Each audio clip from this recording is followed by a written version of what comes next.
നമ്മൾ അബ്രഹത്തെ നോക്കുവാണെങ്കിൽ, യാക്കോബിനെ നോക്കുവാണെങ്കിലും അവരെല്ലാം പ്രാർത്ഥനയിലാണ് ദൈവവുമായിട്ട് അടുക്കുന്നുണ്ട്. ഓരോ പ്രാർത്ഥനയിലും അവർ ബലിപീഠം ഉണ്ടാക്കി ദൈവത്തിന് ബലിയർപ്പിക്കുകയാണ് ദൈവവുമായിട്ടുള്ള സംഭാഷണത്തിൻ്റെ സമയത്തൊക്കെ. ഉൽപ്പത്തി പുസ്തകം 18-ാം അധ്യായത്തിൽ 22 തൊട്ടുള്ള വചനത്തിൽ ദൈവത്തിന് ഏറ്റവും ഇഷ്ടപ്പെട്ട ഒരു വ്യക്തിയായിരുന്നു അബ്രഹാം. കർത്താവ് പറയുന്ന അതേപടി അദ്ദേഹം കേട്ട് തൻ്റെ എല്ലാം ഉപേക്ഷിച്ച് താൻ കർത്താവ് കാണിച്ചു കൊടുത്ത സ്ഥലത്തേക്ക് എല്ലാം ഇട്ടെറിഞ്ഞു പോവുകയാണ്. ഈ അബ്രഹാത്തിൻ്റെ വിശ്വാസം, അബ്രഹാത്തിൻ്റെ പ്രാർത്ഥന ഒരു രാജ്യം നശിപ്പിക്കുന്നതിന് മുമ്പ് ദൈവം ആലോചിക്കുന്നുണ്ട്. ആരുമായിട്ടാണ്? അബ്രഹാമുമായിട്ട് ദൈവം ആലോചിക്കുകയാണ്, ഈ രാജ്യം നശിപ്പിക്കണോ വേണ്ടയോ എന്ന്. അപ്പം ദൈവം അബ്രഹത്തോട് ചോദിക്കുമ്പോൾ അദ്ദേഹം പറയാണ്, കർത്താവേ, 40 നീതിമാന്മാരുണ്ടെങ്കിൽ നീ ഇവിടെ നശിപ്പിക്കുമോ? അപ്പം ദൈവം പറയില്ല, ഞാൻ നശിപ്പിക്കില്ല. അങ്ങനെ അബ്രഹാം 40 30 20 10 5 ഇങ്ങനെ കുറച്ച് വന്നിട്ടും ദൈവം അബ്രഹാത്തെ പ്രതി അതൊന്നും നശിപ്പിക്കില്ല എന്ന് പറയുകയാണ്. അതിനുശേഷം ആരും ഇല്ലാതാകുമ്പോഴാണ് ദൈവം ആ സ്ഥലം നശിപ്പിച്ചു കളയുക. അങ്ങനെ ഒരു പ്രാർത്ഥിക്കുന്ന വ്യക്തി നമ്മുടെ കുടുംബത്തിൽ ഉണ്ട് എങ്കിൽ ആ സ്ഥലം, ആ കുടുംബം രക്ഷപ്പെട്ടു പോവുകയാണ്. ഈശോ ദൈവപുത്രനായിരുന്നു. ഈശോ എന്നിട്ട് ആ പീഡാസഹനത്തിന് മുൻപും പിതാവിനോട് പ്രാർത്ഥിക്കുകയാണ്. ആ പീഡ എടുക്കാനുള്ള ശക്തി ലഭിക്കുവാനായിട്ട്, മനുഷ്യൻ്റെ പാപങ്ങളെല്ലാം സ്വീകരിച്ച് അത് സ്വശരീരത്തിൽ എടുത്ത് ബലിയാടാകാനുള്ള ആ ശക്തിക്ക് വേണ്ടി പിതാവായ ദൈവത്തോട് ഈശോ പ്രാർത്ഥിക്കുകയാണ്. ഈശോയുടെ വിയർപ്പുകൾ രക്തത്തുള്ളികളായി മാറിയപ്പോൾ അനേകർക്ക് അവിടെ ജീവൻ നൽകുകയാണ്. ഈ പ്രാർത്ഥനയിലൂടെ, ദൈവപുത്രൻ്റെ ആ സഹനത്തിലൂടെ ഈശോ ആരെയും കുറ്റപ്പെടുത്തിയില്ല. ഈശോയ്ക്ക് അറിയാമായിരുന്നു ആ പീഡ സഹിക്കണമെന്ന്. അതാണ് ദൈവപുത്രനായിരുന്നിട്ട് ഹെബ്രായർക്ക് എഴുതിയ ലേഖനം 5-ാം അധ്യായം 7-ാം തിരുവചനത്തിൽ പറയുകയാണ്, തൻ്റെ ഐഹിക ജീവിതകാലത്ത് ക്രിസ്തു ദൈവത്തോട് തൻ്റെ പ്രാർത്ഥനകളും യാചനകളും ദൈവസന്നിധിയിൽ അർപ്പിക്കുകയാണ്. തൻ്റെ ദൈവഭയം മൂലം ദൈവം പ്രാർത്ഥന കേൾക്കുകയാണ്, ഈശോയുടെ പ്രാർത്ഥന കേൾക്കുകയാണ്. പുത്രനായിരുന്നിട്ടും തൻ്റെ സഹനത്തിലൂടെ അവിടുന്ന് അനുസരണം അഭ്യസിപ്പിച്ചു. ഈശോ തൻ്റെ ശിഷ്യന്മാരെ പ്രാർത്ഥിക്കാൻ പഠിപ്പിക്കുന്നുണ്ട്. അവർ ശിഷ്യന്മാർ ഈശോയോട് പറയുകയാണ്, ഈശോയെ, ഞങ്ങളെയും പ്രാർത്ഥിക്കാൻ പഠിപ്പിക്കണേ. അപ്പോൾ ഈശോ എന്താ ചെയ്യുക? ഈശോ പ്രാർത്ഥിക്കുന്നത് പിതാവിൻ്റെ ഹിതം നിറവേറ്റുവാൻ വേണ്ടിയിട്ടാണ്. ആ പിതാവിൻ്റെ പരിശുദ്ധി നമ്മിലേക്ക് വരുവാൻ വേണ്ടിയിട്ടാണ്. മത്തായിയുടെ സുവിശേഷം 6-ാം അധ്യായത്തിൽ 9 തൊട്ട് 13 വരെയുള്ള തിരുവചനത്തിൽ സ്വർഗ്ഗസ്ഥനായ പിതാവേ എന്ന പ്രാർത്ഥനയാണ് ഈശോ തൻ്റെ ശിഷ്യന്മാരെ പഠിപ്പിക്കുന്നത്. പിതാവേ എന്ന് വിളിക്കാൻ പഠിപ്പിക്കുകയാണ്. സ്വന്തം അപ്പനെ വിളിക്കുന്നവരെയാണ് ഈശോ തൻ്റെ പിതാവിനെ വിളിക്കുന്നത്.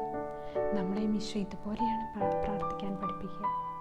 അതിൽ പറയുകയാണ്, സ്വർഗ്ഗസ്ഥനായ ഞങ്ങളുടെ പിതാവേ, അങ്ങയുടെ നാമം പൂജിതമാകണമേ, അങ്ങയുടെ രാജ്യം വരണമേ, അങ്ങയുടെ തിരുമനസ് സ്വർഗത്തിലെ പോലെ ഭൂമിയിലുമാകണമേ. ഇത് മുഴുവൻ ദൈവത്തിനെ മഹത്വപ്പെടുത്തിക്കൊണ്ടുള്ളതാണ് ഈശോയുടെ ആദ്യത്തെ പ്രാർത്ഥന. ദൈവത്തിൻ്റെ പരിശുദ്ധി നമ്മിലേക്ക് എത്തിക്കുവാൻ, ദൈവത്തിൻ്റെ നന്മയുടെ രാജ്യത്തിൻ്റെ കീഴിൽ നന്മയുടെ ഒരു രാജ്യം ഭൂമിയിൽ കൊണ്ടുവരുവാൻ ഈശോ അഭിലഷിക്കുന്നു. അതുപോലെ തന്നെ യോഹന്നാന്റെ സുവിശേഷം 17-ാം അധ്യായത്തിലും ഈശോ നമുക്ക് വേണ്ടി എപ്പോഴും പ്രാർത്ഥിച്ചുകൊണ്ടിരിക്കുകയാണ്. ഈശോയുടെ അവസാന സമയത്ത് യോഹന്നാന്റെ സുവിശേഷം 13 തൊട്ട് 17 വരെയുള്ള അധ്യായങ്ങളിലും ഈശോയും പിതാവുമായിട്ടുള്ള ഗാഢബന്ധത്തിലും തൻ്റെ മക്കൾക്ക് വേണ്ടി അവിടുന്ന് പ്രാർത്ഥിക്കുന്നു. അവർ ലോകത്തിലാണ് എങ്കിലും അവർ ലോകത്തിൻ്റെതല്ല എന്നാണ് ഈശോ പ്രാർത്ഥിക്കുക. അവിടുത്തെ വചനത്താൽ അവരെ അങ്ങ് സംരക്ഷിക്കണമേ, അങ്ങയുടെ നാമത്താൽ അവരെ അങ്ങ് സംരക്ഷിക്കണമേ എന്ന് ഈശോ പിതാവായ ദൈവത്തോട് പ്രാർത്ഥിക്കുകയാണ്. നമ്മുടെ ഈ ആത്മീയ ജീവിതത്തിൽ നമ്മുടെ കൊച്ചു പ്രാർത്ഥനകൾ കുറച്ച് സമയം നമ്മൾ കർത്താവിന് സമർപ്പിച്ചേ മതിയാവും. അത് പ്രാർത്ഥനയെ നെടുവീർപ്പുകൾ നമ്മുടെ പ്രാർത്ഥനയായി മാറണം. ഈ ആത്മാവിൻ്റെ ഇംഗിതം അറിയുന്ന ദൈവം. റോമാക്കാർക്കെഴുതിയ ലേഖനം 8:26 വേണ്ട വിധം പ്രാർത്ഥിക്കേണ്ടത് എങ്ങനെയെന്ന് അറിഞ്ഞുകൂടാ. അവാച്യമായ നെടുവീർപ്പുകളാൽ ആത്മാവ് തന്നെ നമുക്ക് വേണ്ടി മധ്യസ്ഥം വഹിക്കുകയാണ്. ഈ നെടുവീർപ്പുകളാലാണ് നമുക്ക് വേണ്ടി ആ ദൈവത്തെ പ്രാപിക്കാനുള്ള ആഗ്രഹത്താലാണ് നമ്മുടെ ആത്മാവ് മധ്യസ്ഥം വഹിക്കുന്നുണ്ട്. വിശുദ്ധ അഗസ്തീനോസ് പറയുന്നുണ്ട്, കർത്താവേ, അങ്ങനെ അങ്ങേക്ക് വേണ്ടി സൃഷ്ടിച്ചു, അങ്ങിൽ എത്തുന്നത് വരെ ഞാൻ അസ്വസ്ഥനാണ്. നമ്മുടെ ഈ ആത്മാവ് കർത്താവുമായിട്ട് അടുത്താൽ മാത്രമേ നമുക്ക് ആശ്വാസം ലഭിക്കുകയുള്ളൂ. നമ്മൾ പൗലോസ്ലീഹയുടെ ലേഖനവും പത്രോസ്ലീഹയുടെ ലേഖനവും യാക്കോബിൻ്റെ ലേഖനമൊക്കെ വായിക്കുമ്പോഴും അവരെല്ലാം പ്രാർത്ഥിക്കുന്നുണ്ട്. അവരുടെ സഹപ്രവർത്തകർക്ക് വേണ്ടി, അവർ കണ്ടുമുട്ടിയ വ്യക്തികൾക്ക് വേണ്ടി പ്രാർത്ഥനകളും മധ്യസ്ഥ 1 തിമോത്തി 2:1 മുതലുള്ള വചനങ്ങൾ നമ്മളെടുത്താൽ പൗലോസ്ലീഹ പ്രാർത്ഥിക്കുകയാണ്. നമ്മുടെ നേതാക്കന്മാർക്ക് വേണ്ടിയും എല്ലാവർക്കും വേണ്ടിയും പ്രാർത്ഥിക്കുന്നു. അതുപോലെ തന്നെ പറയുന്നുണ്ട്, നിങ്ങളെ കണ്ട നാൾ മുതൽ നിങ്ങൾക്ക് വേണ്ടി പ്രാർത്ഥിക്കുന്നതിൽ ഞങ്ങൾ വിരമിച്ചിട്ടില്ല. എന്തിനു വേണ്ടിയാണ്? നമ്മൾ ക്രിസ്തുവിൽ സ്വന്തമാകുന്നതിന് വേണ്ടി, ക്രിസ്തുവിൽ ഒന്നിക്കുന്നതിന് വേണ്ടി, വിശ്വാസത്തിൽ നിലനിൽക്കുന്നതിന് വേണ്ടിയിട്ടാണ് അവർ തൻ്റെ സഹശുശ്രൂഷകർക്ക് വേണ്ടിയും അവർ വഴി കർത്താവിലേക്ക് വന്ന അനേകരുണ്ട്, അവർക്ക് വേണ്ടി എല്ലാം പ്രാർത്ഥിക്കുകയാണ്. ഇതാണ് പ്രാർത്ഥന. പ്രാർത്ഥന എന്ന് പറഞ്ഞാൽ വലിയൊരു ശക്തിയാണ്. പരസ്പരമുള്ള പ്രാർത്ഥന ഒരു വലിയ കവചമാണ്. പരസ്പരമുള്ള പ്രാർത്ഥന അതാണ് ഈശോ പീഡാനുഭവ സമയത്ത് വിശുദ്ധ പത്രോസ്ലീഹയോട് പറയുന്നുണ്ട്. ലൂക്കായുടെ സുവിശേഷം 22:31-32 വചനത്തിൽ, ശിമയോൻ ശിമയോൻ, സാത്താൻ നിന്നെ ഗോതമ്പ് പോലെ പാറ്റാൻ ഉദ്യമിക്കുന്നു. നിന്റെ വിശ്വാസം ക്ഷയിക്കാതിരിക്കാൻ ഞാൻ നിനക്ക് വേണ്ടി പ്രാർത്ഥിച്ചു. നീ നിന്റെ സഹോദരനെ ശക്തിപ്പെടുത്തണം. ഈ വിശ്വാസവും പ്രാർത്ഥനയും എപ്പോഴും ഒന്നിച്ചു പോകുന്നതാണ്. വിശ്വാസത്തോടെയുള്ള പ്രാർത്ഥനയാണ് ദൈവസന്നിധിയിൽ നമ്മൾ പരിപൂർണമായിട്ട് ആ ഈശോയിൽ വിശ്വസിക്കണം. കർത്താവിന് അസാധ്യമായിട്ടൊന്നുമില്ല എന്നുള്ള ഒരു വിശ്വാസം. ഇതെല്ലാം ദൈവത്തിൻ്റെ വചനങ്ങളാണ്. ഈ വചനം എല്ലാം ഫലം പുറപ്പെടുവിക്കുക തന്നെ ചെയ്യും. യെശയ്യാ പ്രവാചകന്റെ പുസ്തകം 55 പറയുന്നുണ്ട്, 9-10 മഴയും മഞ്ഞും ആകാശത്തു നിന്ന് വരുന്നു, അങ്ങോട്ട് മടങ്ങാതെ അത് ഭൂമിയെ നനയ്ക്കുന്നു. അത് സസ്യങ്ങൾ മുളപ്പിച്ച് വിതയ്ക്കാൻ വിത്തും ഭക്ഷിക്കാൻ ആഹാരവും നൽകുന്നു.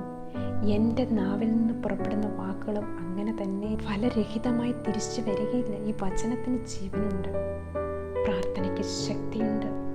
ഈശോ പറയുന്നത്, അധ്വാനിക്കുന്നവരും ഭാരവഹിക്കുന്നവരുമായ എല്ലാവരും എൻ്റെ അടുക്കൽ വരുവിൻ, ഞാൻ നിങ്ങളെ ആശ്വസിപ്പിക്കാം. ഞാൻ ശാന്തശീലനും വിനീത ഹൃദയനുമാകിയാൽ എന്നിൽ നിന്ന് പഠിക്കുകയും എൻ്റെ നുകം വഹിക്കുകയും ചെയ്യാൻ എളുപ്പമുള്ളതാണ്, ചുവട് ഭാരം കുറഞ്ഞതുമാണ് എന്നാണ് ഈശോ പറയുക. നമ്മുടെ ഈ പാപങ്ങളും ഭാരങ്ങളും ദുഃഖങ്ങളും എല്ലാം നമ്മൾ സ്വയം തലയിൽ എടുത്തു വയ്ക്കുകയാണ്, നമ്മുടെ ഹൃദയത്തിൽ എടുത്തു വയ്ക്കുകയാണ്. നമ്മളെന്നിട്ട് ഒത്തിരി വേദനിക്കുന്നുണ്ട്. ഇത് നമ്മളൊന്ന് കർത്താവിന് വിട്ടുകൊടുത്ത് നോക്കുക. പൂർണ്ണമായിട്ട് കർത്താവിൻ്റെ മുമ്പിൽ അടിയറ വെച്ച് നോക്കുക. അനുഭവമാണ്. തീർച്ചയായിട്ടും അവിടെ കർത്താവിന് പ്രവർത്തിക്കാൻ സാധിക്കും. നമുക്ക് പൂർണ്ണമായിട്ട് സ്വതന്ത്രരാകാൻ സാധിക്കും. പിന്നെ ഈശോയാണ് നമ്മുടെ കൂടെ നടക്കുക. പ്രാർത്ഥനയുടെ ഒരു മനുഷ്യനായി മാറുവാൻ, പ്രാർത്ഥനയിലൂടെ നമ്മുടെ കുടുംബത്തെ വിശുദ്ധീകരിക്കപ്പെടുവാൻ, ദൈവരാജ്യം നമ്മുടെ കുടുംബത്തിൽ സ്ഥാപിക്കുവാൻ പ്രാർത്ഥനയിലൂടെ ഒരു വ്യക്തിക്ക് സാധിക്കും. അപ്പോൾ നമ്മൾ പ്രാർത്ഥിക്കുമ്പോൾ നമുക്ക് കർത്താവിന് നമ്മളായ ഒരു മീഡിയം, നമ്മളായ ഒരു വ്യക്തി ആവശ്യമാണ്. അതിന് ഓരോ വ്യക്തികളായ നമ്മൾ ഓരോരുത്തരും ഒരുങ്ങിയാൽ ഈശോയെ നമുക്ക് സ്വന്തമാക്കുവാനും നമ്മുടെ കുടുംബത്തിലേക്ക് ഈശോയെ ക്ഷണിക്കാൻ നമുക്ക് സാധിക്കും. പിതാവിൻ്റെയും പുത്രൻ്റെയും പരിശുദ്ധാത്മാവിൻ്റെയും നാമത്തിൽ ആമേൻ.